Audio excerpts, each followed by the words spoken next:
इस भाग में हम लेंगे कक्षा 12वीं भौतिकी, गतिमान आवेश और चुंबकत्व, moving charge and the magnetism. तो गतिमान आवेश और चुंबकत्व चैप्टर वाले इस भाग में हम इस पॉइंट में लेंगे मुख्यतः अमीटर का धारा मापी का अमीटर में रूपांतरण और धारा मापी का वोल्ट मीटर में रूपांतरण। इससे पहले हम धारा मापी की संरचना के बारे में पढ़ चुके हैं। अब आगे हम लेते हैं कि धारा मापी का मीटर में कैसे रूपांतरण करेंगे और धारा मापी को वोल्ट मीटर में कैसे रूपांतरण करेंगे और अमीटर और वोल्ट मीटर क्या है। तब शुरू करते हैं यहाँ पर धारा मापी का अमीटर में रूपांतरण। तो धारा मापी का अमीटर में रूपांतरण पढ़ने से पहले हम बताना चाहेंगे कि अमीटर क्या है और धारा मापी क्या है।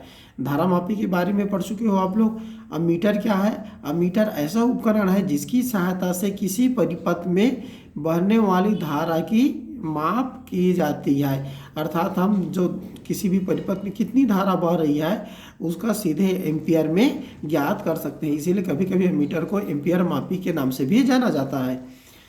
और जबकि धारा मापी से हम उसकी प्रबलता को कम है या ज़्यादा है इतना जान सकते हैं, एम्पियर में माप नहीं सकते हैं। तो इसीलिए अमीटर बनाया गया है।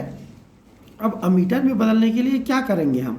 तो अमीटर में रूपांतरित करने के लिए, धारा मापी को मीटर में रूपांतरित करने के लिए उसकी कुंडली के साथ समानांतर क्रम में कम प्रतिरोध का तार, शंट जिसको कहा जाता है, जोड़ दिया जाता है। तो इस तरह से हम क्या करेंगे, धारा मापी को मीटर में बदलने के लिए उसकी कुंडली के साथ समानांतर क्रम में कम प्रतिरोध का तार जोड़ देते हैं। तब क्या हो जाता है, वह एक निश्चित परास वाले अमीटर में बदल जाती है। तो कितना परास में बदलेगा, इसके लिए इसके सिद्धांत देना पड़ेगा। तब आते हैं इसके सिद्धांत में। तब सिद्धांत के लिए लेते हैं, माना धारा मापी की कुंडली का प्रतिरोध क्या है, जी है। उसका प्रतिरोध को हम जी से दर्शा रहे हैं। तथा शंट का प्रतिरोध क्या है, एस है। जो समानांतर क्रम में हम जो प्रतिरोध जोड़े हैं उसका प्रतिरोध क्या है, एस है। अब यदि हम कुंडली में आई धारा प्रवाहित करते हैं तब क्या होता है, धारा मापी पूर्ण स्केल विक्षेप देता है, अर्थात जिस पर हम पैमाना बना सकते हैं। तो वहाँ पर पूर्ण विक्षेप आईजी धारा प्रवाहित करने से क्या होगा, पूर्ण विक्षेप आएगा। अब इस स्थिति में क्या लेते हैं, यदि मुख्य धारा क्या होगा, आईजी होगा। क्योंकि समानांतर क्रम में जुड़े हैं तो मुख्य धारा ज़्यादा रहेगी और कुंडली में प्रवाहित होने वाली धारा बहुत कम रहेगी। तब इस तरह से मुख्य धारा का मान क्या हो, आईजी हो। तो शंट में जो प्रवाहित धारा होगी वह क्या हो जाएगी, आई माइनस आई जी होगा। जैसे इस डायग्राम में आप समझ सकते हो, ये धारा मापी की कुंडली का प्रतिरोध है, अर्थात कुंडली है, इसके साथ समानांतर क्रम में हम एक शंट को जोड़े हैं। अब यहाँ पर मुख्य धारा यहाँ से प्रवाहित करेंगे तब क्या हो जाएगा, आई जी भाग कुंडली से प्रवाहित होगी और जो बच जाएगा, कितना बचेगा, आई माइनस आई जी। ये कहाँ से प्रवाहित होगा, शंट से प्रवाहित होगा। तो ये पूरा सिस्टम क्या कहला जाएगा हमारे लिए, अमीटर। इसीलिए यहाँ पर इसका नाम दे दिया गया है अमीटर, जबकि इतना भाग को हम धारा मापी कहते हैं। अब आगे यहाँ पर लेते हैं कि जो कुंडली है और शंट है ये क्या है, समानांतर क्रम में जुड़े हैं। और समानांतर क्रम में जुड़े हैं इसीलिए क्या होगा, ये इन दोनों के सिरों पर जो उत्पन्न विभवांतर है वो समान होगा। अतः हम लिख सकते हैं धारा मापी के सिरों पर जो विभवांतर है वह क्या होगा, शंट के सिरों पर विभवांतर के बराबर होगी। यहाँ पर दोनों को बराबर कर दो। अब आता है धारा मापी के सिरों पर कितना विभवांतर आएगा। तो चूंकि हम जानते हैं ओम के नियम से V = क्या होता है, आई आर। तो यहाँ पर धारा कितना बह रहा है, इसमें आई जी बह रही है और प्रतिरोध कितना है, कैपिटल जी है। इसीलिए विभवांतर के नीचे क्या लिख देंगे, आई जी इंटू कैपिटल जी। इसी तरह से शंट के सिरों पर विभवांतर, तो शंट के सिरों पर धारा कितनी बह रही है, आई माइनस आई जी। तो इसीलिए धारा की जगह क्या लिख दिए, आई माइनस आई जी। और प्रतिरोध कितना है, एस लगा दिए। तब ये क्या हो गया, संबंध मिल गया। अब हमारा उद्देश्य क्या है, एस का मान ज्ञात करना है, अर्थात कितना मान का शंट लगाना है। तो अगर एस बराबर निकालेंगे तब क्या करना पड़ेगा, इतने को पक्षांतर करना पड़ेगा। इसीलिए एस बराबर आ जाएगा आई जी अपान आई माइनस आई जी इंटू जी। तो इस सूत्र के अनुसार हम क्या कर सकते हैं, एस का मान ज्ञात कर सकते हैं। तो इस तरह से जो शंट लगाएंगे उसका सूत्र हो गया एस बराबर आई जी अपान आई माइनस आई जी, फिर ब्रैकेट बंद करने के बाद जी। यहाँ पर आप कहेंगे कि एस मान वाले अर्थात इतने मान वाले शंट लगाने पर जो धारा मापी होगा, मुख्य धारा कितना बह रहा है आई, तो क्या हो जाएगा 0 से आई परास के अमीटर में परिवर्तित हो जाता है। तो इस तरह से हम क्या कर सकते हैं, एक उदाहरण ले सकते हैं हम। मान लो उदाहरण को बाद में लेंगे, अभी सीधे आगे बढ़ जाते हैं यहाँ पर। तो अमीटर का जो प्रभावी प्रतिरोध है, चूँकि दोनों मतलब कौन, कुंडली का प्रतिरोध और शंट क्या है, समानांतर क्रम में जुड़े हैं। तो अर्थात अमीटर का प्रभावी प्रतिरोध जो होगा वह दोनों प्रतिरोधों के समानांतर क्रम के रूप में होगी। इसीलिए हम लेते हैं यदि अमीटर का प्रवाही प्रतिरोध आर ए हो तो 1/RA बराबर क्या हो जाएगा 1/G प्लस 1/S। और इसको हल करेंगे तो RA का माना जाएगा GS/G प्लस S। इस सूत्र से स्पष्ट है कि जो अमीटर का जो प्रभावी प्रतिरोध होता है वह उसके कुंडली के प्रतिरोध और शंट के प्रतिरोध दोनों के प्रतिरोध से कम हो जाता है। अब इसको अगर मान लो आपको मिलीमीटर में बदलना है, तो मिलीमीटर में बदलने के लिए क्या करना है आपको, कैसे बदले मिलीमीटर में। तो चूंकि हमारे पास सूत्र है S = IG/I - IG.G में, यदि हम I के मान को कम करें, चूँकि मिलीमीटर में बदलना है मतलब कम धारा प्रवाहित करना है, तो कम करेंगे तब निश्चित रूप से यहाँ पर इस I के मान को अगर कम करोगे तब S का मान क्या हो जाएगा, बढ़ जाएगा। अर्थात मिलीमीटर में जो शंट लगाएंगे वो सामान्य मीटर से अधिक प्रतिरोध का होगा। और इस तरह से हम देखते हैं कि और A = GS/G प्लस S। अब यहाँ पर S का मान को बढ़ा दिए तो गुणा के रूप में है तो नेट मान इसका ज़्यादा होगा।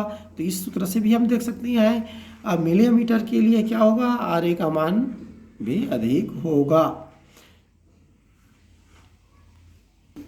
अब हम लेते हैं अमीटर को परिपथ पे जोड़ना। अर्थात आपको अमीटर दिया गया है, किसी परिपथ पे कितनी धारा बह रही है इसको निकालने के लिए जोड़ना पड़ेगा। तो कैसे जोड़े में बहुत गलती करते हैं यहाँ पर। तब हम किसी विद्युत परिपथ में अमीटर को सदैव श्रेणी क्रम में जोड़ते हैं। श्रेणी क्रम में जोड़ेंगे तभी परिपथ का जो धारा है वो अमीटर से होकर जाएगा और अमीटर में पता चल पाएगा। तब इस तरह से उसके डायग्राम को याद रखोगे। मान लो हम एक बैटरी या सेल की सहायता से क्या कर रहे हैं, एक बल्ब को जलाना चाहते हैं। अब हम ये जानना चाहते हैं कि ये जो बल्ब है वह कितनी धारा लेती है। तब इसके लिए हम क्या करेंगे, बैटरी का जो प्लस सिरा रहेगा अमीटर के क्या है प्लस सिरे से जोड़ देंगे और माइनस सिरों को लेकर बल्ब से जोड़ देते हैं और बल्ब के दूसरे सिरों को हम एक प्लग कुंजी कैसे होते हुए बैटरी के माइनस सिरे से जोड़ देते हैं। अब यहाँ पर धारा प्रवाहित करेंगे तब क्या हो जाएगा, पूरा जो जितना धारा है ये अमीटर से होकर जाएगी। तब हम ये पता चल जाएगा कि इस परिपथ में कितनी धारा प्रवाहित हो रही है। अब आगे यहाँ पर देखते हैं कि श्रेणी क्रम में जोड़ने पर परिपथ के प्रतिरोध में कोई परिवर्तन नहीं होना चाहिए। अतः अमीटर का प्रतिरोध क्या होनी चाहिए, शून्य होना चाहिए। किंतु व्यवहार में कुंडली का प्रतिरोध नगण्य तो होता है परंतु शून्य नहीं होती। फिर भी हमें एक आदर्श अमीटर के लिए कल्पना करना चाहिए कि एक आदर्श अमीटर का प्रतिरोध शून्य होनी चाहिए। अब एक सूत्र के द्वारा या एक उदाहरण के द्वारा हम समझते हैं कि धारा मापी को अमीटर में बदलने के लिए हम कितने मान का प्रतिरोध अर्थात शंट लगाएंगे। तब एक प्रश्न लेते हैं, एक धारा मापी में जिसकी कुंडली का प्रतिरोध 100 ओम है, कितना ओम है 100 ओम, और यह क्या करता है 1 मिली एम्पियर की धारा में पूर्ण स्केल विक्षेप देता है। ये तो धारा मापी का कैरेक्टर हो गया, उसके गुण हो गया। अब इसे हम 1 एम्पियर परास के अमीटर में परिवर्तित करने के लिए आवश्यक प्रतिरोध ज्ञात करना चाहते हैं। अर्थात 0 से 1 एम्पियर होगा ना, 1 एम्पियर कहेंगे तो 1 ही एम्पियर नहीं पड़ेगा, 0 से लेकर 1 एम्पियर पड़ेगा। तो इस बात को ध्यान में रखोगे है ना। तब यहाँ पर हल कैसे करेंगे इसको, तब हमें क्या क्या दिया है उसको लिखते हैं। दिया है तो दिया है यहाँ पर जी कितना दिया है 100 ओम, और IG जैसे हम IG को परिभाषित करते हैं क्या करते हैं, कितने पर वह पूर्ण विक्षेप देता है। तो इसमें लिखा है 1 मिली एम्पियर, लेकिन इसको एम्पियर में बदलना है। तो 1 गुणित 10 की घात ऋण 3 एम्पियर आएगा। मिली है मतलब उसका अर्थ जानते हो, 10 की घात ऋण 3 होता है। और आई मुख्य धारा कितना है, मैक्सिमम कितना बहेगा, 1 एम्पियर। तो आई बराबर कितना लिखते हैं, 1 एम्पियर। तो ये कितना दिया है उसको पहले ले लेते हैं। अब लेते हैं यदि शंट का प्रतिरोध, शंट का प्रतिरोध कितना है, एस है। तो हमारे पास सूत्र जो होता है, क्या सूत्र निकाले हैं, एस इजगल टू क्या सूत्र है, आई जी अपान क्या होगा, आई माइनस आई जी, इसको ब्रैकेट में याद रखना। उसके बाद इंटू जी। अब इस सूत्र में आपको मान रखना है, तो मान रख दो इसमें। तब कितना हो जाएगा, ये आई जी का मान कितना है, 10 की घात ऋण 3। 1 गुणित 10 की घात ऋण 3 मतलब यहाँ पर आएगा 10 की घात ऋण 3 गुणा जी, गुणा में है तो जी 100, फिर बटा में लेंगे। तब कितना हो जाएगा, ये 1 एम्पियर। तो 1 ऋण 10 की घात ऋण 3। तब यहाँ पर कई बच्चे इसको कैलकुलेशन करने में बहुत गलत करते हैं। तो ध्यान से देखोगे, ये 10 की घात 2 है, ये 10 की घात ऋण 3 है। तो चाहो तो इसको हम क्या कर सकते हैं, 10 की घात ऋण 1, पहले ऊपर को हल कर दो, नीचे यहाँ पर देखेंगे तब ये क्या है, 1 है, और ये क्या है, 10 की घात ऋण 3। तो 10 की घात ऋण 3 है मतलब कितना हो जाएगा, ये क्या समझ रहे हो, 10 की घात ऋण 3 मतलब 1/1000 होगा। तो कितना हो जाएगा, ये उसको गुणा करेंगे तब 1000 ऋण 1/1000 ऐसा इसको लिखेंगे, और ये सीधे ऊपर में चला जाएगा। इसीलिए आगे हल करोगे तो 10 की घात ऋण 3 गुणित कितना आ जाएगा, 1000 बटे यहाँ पर कितना आ जाएगा, 999 मतलब 999। तो ये हो जाएगा आपका 10 की घात ऋण 3 नहीं होगा, क्योंकि 10 की घात ऋण 1 निकाल चुके हैं। तो 10 की घात ऋण 1 हो गया, अरे नीचे के नीचे गया तो ये 1000 हो गया बटे 999। तो ऊपर में कितना आ जाएगा, ये 100 आ गया हल करने पर, और ये कितना आ जाएगा, 999। तो जनरली इसको हम क्या मान सकते हैं, 1000 मान सकते हैं। तो 100/1000 मतलब लगभग इसको मानेंगे तो कितना हो जाएगा, ये 0.1 ओम। तो इस तरह से हमें जो शंट लगाना है वो क्या होगा, 0.1 ओम का होगा। तो इस तरह से आप अलग अलग परास के लिए, अलग अलग सिचुएशन के लिए हल कर सकते हैं। अब हम आ जाते हैं धारा मापी को वोल्ट मीटर में रूपांतरण। इससे पहले हम अमीटर में लिए थे, अब वोल्ट मीटर। पहले वोल्ट मीटर क्या है इसको लेना पड़ेगा। तो वोल्ट मीटर एक ऐसा उपकरण है जिसकी सहायता से परिपथ के किन्हीं दो बिंदुओं के बीच का विभवांतर ज्ञात कर सकते हैं। तो याद रखो, वोल्ट मीटर से क्या मापा जाता है, विभवांतर। ये शब्दों को याद रखोगे, वोल्ट मीटर से विभवांतर। अब धारा मापी को वोल्ट मीटर में कैसे परिवर्तित करेंगे। तो धारा मापी को वोल्ट मीटर में परिवर्तित करने के लिए उनकी कुंडली अर्थात धारा मापी की कुंडली के साथ श्रेणी क्रम में उच्च प्रतिरोध का तार जोड़ दिया जाता है। याद रखोगे, श्रेणी क्रम में उच्च प्रतिरोध का तार जोड़ दिया जाता है। इसको सेंटर का नाम नहीं दिया गया है, तो ये तार है ना। अब इसके लिए हम कितना प्रतिरोध किस परास के लिए जोड़ेंगे, तो इसके लिए सिद्धांत पढ़ना पड़ेगा। तब आते हैं यहाँ पर सिद्धांत में, माना धारा मापी की कुंडली का प्रतिरोध कितना है, जी, जैसे पहले लिए थे ठीक उसी तरह से, तथा उसके साथ श्रेणी क्रम में जोड़ने वाले जो प्रतिरोध है उसको हम इस बार आर लेना ही है। प्रतिरोध कितना जोड़ दिए, आर है। यदि अब आई जी धारा प्रवाहित करने पर जो धारा मापी था वो पूर्ण स्केल विक्षेप देता है, तब हमने जो सिचुएशन बनाया है उसको इस तरह से समझ सकते हो। ये धारा मापी की कुंडली है, इसके साथ हम क्या कर दिए, उच्च प्रतिरोध आर को किसमें जोड़ दिए, श्रेणी क्रम में जोड़ दिए। तो ये पूरा सिस्टम क्या कहला जाएगा, वोल्ट मीटर।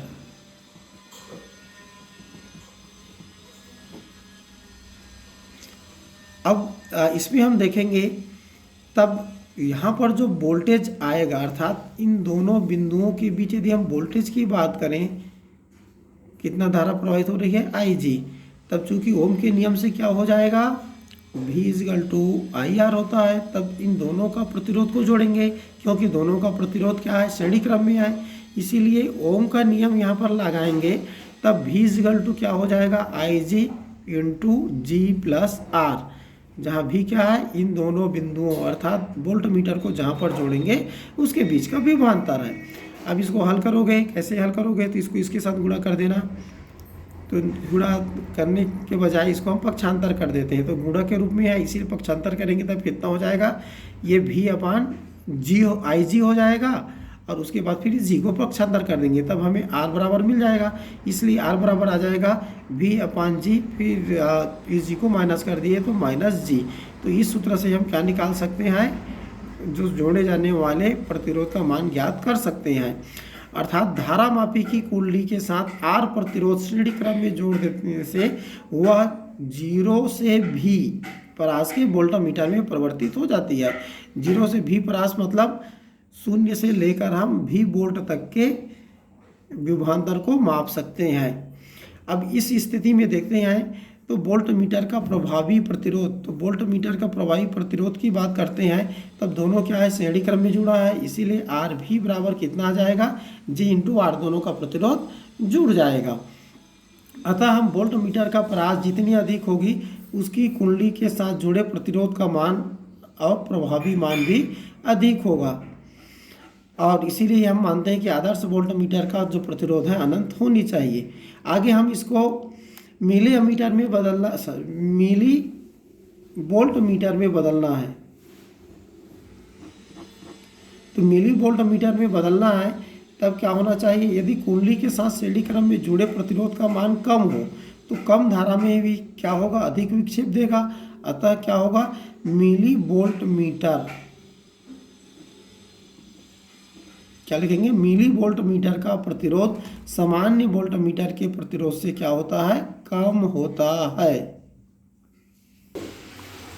वोल्ट मीटर को परिपथ पे जोड़ना। अब हम वोल्ट मीटर आपको दिया गया है तो वह वोल्ट विभवांतर ज्ञात करने के लिए जो भी परिपथ रहेगा उस पर कैसे जोड़ेंगे, तब इसके लेते हैं विद्युत परिपथ के जिन दो बिंदुओं के बीच विभवांतर ज्ञात करना होता है उनके बीच वोल्ट मीटर को सदैव समांतर क्रम में जोड़ा जाता है। जैसे इस डायग्राम में आप देख सकते हो, मान लो हमारे पास एक सेल है या बैटरी है और उससे हम क्या जला रहे हैं, एक बल्ब को जला रहे हैं।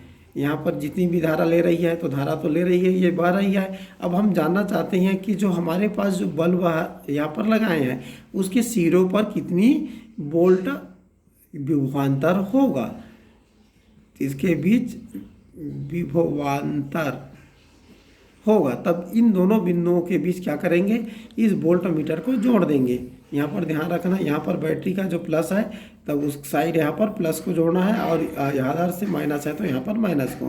तब इस तरह से हम बल्ब के सिरों पर भी विभवांतर ज्ञात करना चाहते हैं तो बल्ब के साथ इसको समांतर क्रम में जोड़ देते हैं। तब इस परिपथ से स्पष्ट हो जाती है कि वोल्ट मीटर को परिपथ में क्या जोड़ते हैं, समानांतर क्रम में जोड़ने पर उन दोनों बिंदुओं के प्रतिरोध में कोई परिवर्तन नहीं होना चाहिए। ऐसा क्यों, क्योंकि अगर प्रतिरोध में परिवर्तन हो जाएगा तो धारा का मान और वोल्टेज का मान दोनों बदल जाएगा, इसीलिए कोई परिवर्तन नहीं होनी चाहिए। अतः एक आदर्श वोल्ट मीटर का प्रतिरोध अनंत होनी चाहिए। आदर्श वोल्ट मीटर का प्रतिरोध क्या होना चाहिए, अनंत होनी चाहिए। अब हम एक उदाहरण से समझते हैं कि जो धारा मापी है उसको एक निश्चित परास वाले वोल्ट मीटर में कैसे बदल सकते हैं। तो उदाहरण देखते हैं, एक धारा मापी को जिसकी कुंडली का प्रतिरोध कितना है, 100 ओम है, और वह 5 मिली एम्पियर की धारा में पूर्ण स्केल विक्षेप देता है, और इसे 0 से 10 वोल्ट परास के वोल्ट मीटर में परिवर्तित करने के लिए कितने प्रतिरोध श्रेणी क्रम में लगाना पड़ेगा। तब यहाँ पर हम मान लो कुंडली के साथ श्रेणी क्रम में R ओम का प्रतिरोध जोड़ा जाता है। तब 0 से 10 वोल्ट के पास में वो चेंज हो जाती है। तब यहाँ पर क्या आ जाएगा, जी का मान यहाँ पर दिया गया है 10 ओम, आई जी का मान है 5 मिली एम्पियर, जिसको हम बदल सकते हैं 5 × 10⁻³ एम्पियर, और जो भी है वह तब यहाँ पर देखो जी का मान कितना दिया गया है 100 ओम, आई जी का मान है 5 मिली एम्पियर, तो इसको लेंगे 5 × 10⁻³ एम्पियर, और V का मान कितना है 10 वोल्ट। अब सूत्र है हमारे पास R बराबर V/IG - G, तो यहाँ पर V का मान 10 रख दिए, IG का मान रखेंगे 5 × 10⁻³ और G की जगह -100 रख दिए। तब इस तरह से हम देखते हैं, इसको हल करोगे तब कितना हो जाएगा, 10⁻³ ऊपर जाएगा तो 10⁻³ आ जाएगा, तो ये क्या हो जाएगा 10,000।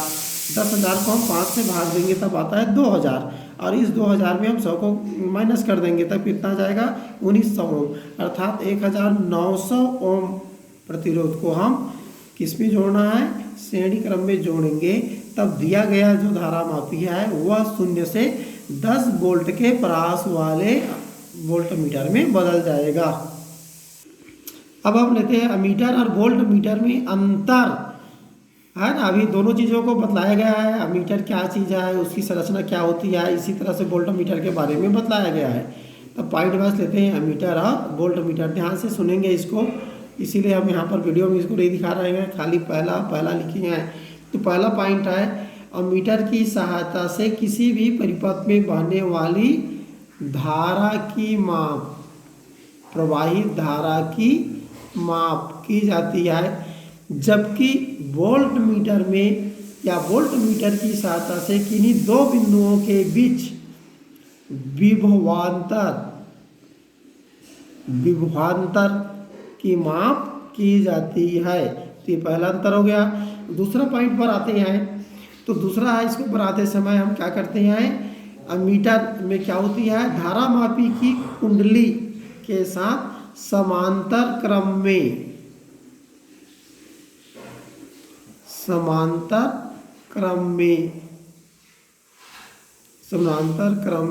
शंट जोड़ते हैं, समांतर क्रम में शंट जोड़ते हैं, जबकि वोल्टमीटर बनाते समय कुंडली के साथ श्रेणी क्रम में उच्च प्रतिरोध R को जोड़ते हैं। तब इस तरह से इसकी संरचना में अलग हो गया। तीसरा पॉइंट आ जाता है यहाँ पर, जैसे हमने अभी बतलाया है कि परिपथ में कैसे जोड़ेंगे, तब इसमें हम क्या जोड़ेंगे, तीसरा पॉइंट, अमीटर को हमेशा परिपथ में बात करेंगे, तब क्या होगा, ये श्रेणी क्रम में जुड़ता है, श्रेणी क्रम में, जबकि वोल्टमीटर परिपथ में जोड़ने के लिए क्या हो जाएगा, परिपथ में क्या होगा, समांतर क्रम में जोड़ते हैं इसको। और चौथा अंतर होगा, प्रमुख अंतर, इसका प्रतिरोध कम होता है। नेट प्रतिरोध की बात करें तो प्रतिरोध बहुत कम, और अगर वोल्टमीटर की बात करें तो प्रतिरोध क्या होगा, बहुत अधिक। इसका क्या है, बहुत कम, इसका क्या है, बहुत अधिक। पांचवा पॉइंट इसमें और जोड़ सकते हो, आदर्श स्थिति में, तो आदर्श अमीटर का प्रतिरोध कितना होना चाहिए, 0। और इसकी बात करें तो आदर्श वोल्टमीटर का प्रतिरोध कितना होना चाहिए, अनंत। तो इस तरह से 5 अंतर आसानी से आप बना सकते हो। तब इस भाग में इतना ही, अगले भाग के लिए नया चैप्टर में आएंगे, तब तक के लिए गुड बाय।